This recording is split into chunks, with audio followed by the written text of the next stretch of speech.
Many of us have been running all our lives. Practice stopping.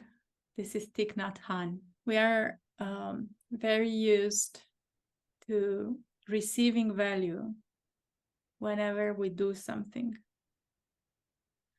and not just for being.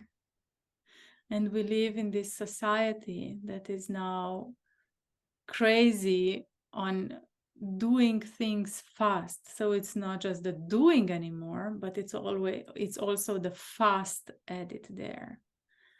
And I notice sometimes when there is a moment of silence that people start getting uncomfortable, and they try to cover that by doing, by speaking, by, and we distract ourselves so often. And I like this idea of stopping, which is a pause. And I'm in love with the idea of stopping, because I see the effects it has not just on my life, but on the way I interact with other people. And if I'm thinking of children, for instance, I see how important it is for them to have moments of stopping, and they know how to do this.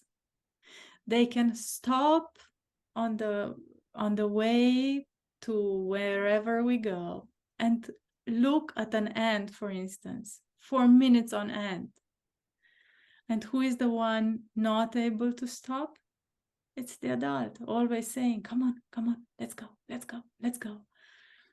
Or, how they stop and they just look at people and they just stare, because they are curious. They are explorers in this world.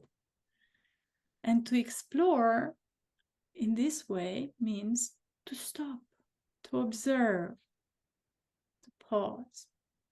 I really appreciate that. And what I really like about the quote is the word practice, because sometimes a person would feel, I don't know how to do this. I don't know how to be mindful. I'm always distracted, or I can't stop, or I can't pause, or I can't meditate. And the idea is that it's a skill that can't be learned and can't be practiced, and it can be practiced. And, like a muscle that we can keep training to become, more resourceful and more skilled at. So I really appreciate the word practice.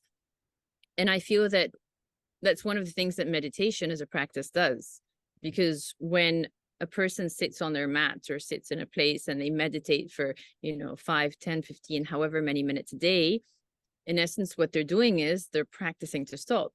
They're practicing to stop throughout their day, to sit and to meditate for this certain amount of time, and then getting up and going on with the day. Now, what that does is that skill of stopping, they can take it with them throughout their day. So when they're, in the car, or they're having a heated discussion with someone, or, they're feeling very overwhelmed, or so much busyness, or something's going on, that practice that they do at home with the meditation every day, they can take it to these other instances during their day to be able to practice to stop. So I really appreciate that idea of practicing. Mm-hmm. And it also happens that when you practice stopping, at first, there are a lot of sensations that become very loud in your body. And there's pain surfacing, and it can be very uncomfortable. And I can also understand why sometimes it's just impossible to stop, because the more we do, the more we move away from that pain and from all those sensations that are too uncomfortable to sit alone with. I remember, and this was, I think, the turning point for me when I started on my journey. So growing up, it was very clear what I had to do and how life is lived. So you go to school, you have to study hard, get certain grades, you go to college, study hard, get certain grades, then you start work, and it's very important for a woman to work so she can be independent. And then you get married and you settle, and then you have kids. And I remember, I was on track with all of that, checking the boxes as I went. And then I had my child and I stopped. I felt like, okay, now what? And it was so uncomfortable as a feeling, not knowing what I'm meant to do next, because for some reason I thought, okay, well, now I'm done with all these things you told me I need to do to reach, I don't know what I'm supposed to be reaching now. And now I don't know what to do. And I realized how much I'd been running. I've been running the whole time, striving to get something, to achieve something. And it's one after the other, and a degree after another, and, you know, a job after another, to get to a certain place that then what? And I remember I was so uncomfortable stopping because it was something that I've never experienced before. So now what? And there's no one to tell me what to do. And it's very uncomfortable to sit with it. In hindsight, the most beautiful thing that happened to me, then extremely uncomfortable. Mm-hmm. I was thinking about stopping and this being uncomfortable and always following a map or a plan. And it seems that whenever you stop, you don't do anything anymore. But to me, for instance, the most creative moments were those when I practiced stopping. Like those ideas that pushed me forward came when I was just allowing myself to just be. When I was sitting on my own island of being, it's when actually I was becoming the most creative. And there is this, I don't know, I wouldn't call it power, but there is this strength that you gain whenever you practice this stopping, that what you do afterwards is just more productive.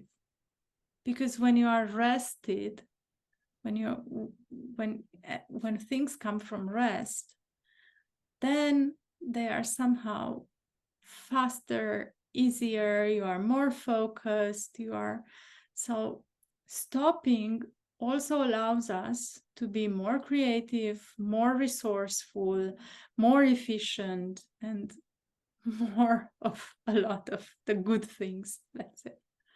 And I'm putting the quotes for the good here. Absolutely, Anca. And it gives a chance to also recenter ourselves and to ground ourselves. So when we're not stopping and we're rushing, it's more of reacting to life, taking decisions on the go, reacting to things that are happening, firefighting the whole time. But when we're able to stop and to pause, it's giving that chance to ground ourselves and to act as opposed to react, and to make that conscious choice or decision of what to say, how to behave, what to do. Yeah, I really appreciate that. Well, which reminded me that during holiday we went to this aqua park where we took a boat. It was two it was not necessarily a boat, it was a tube more like it, but there were two of us in these tubes, and we took a stroll on the lazy river.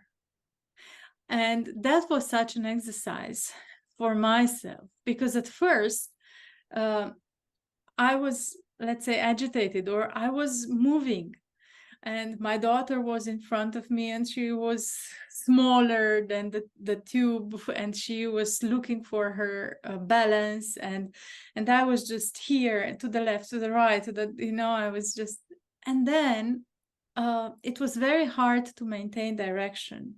The river was really lazy. And I realized after a while that once I settled, it was a lot easier just to control everything from one stroke. That was all it took.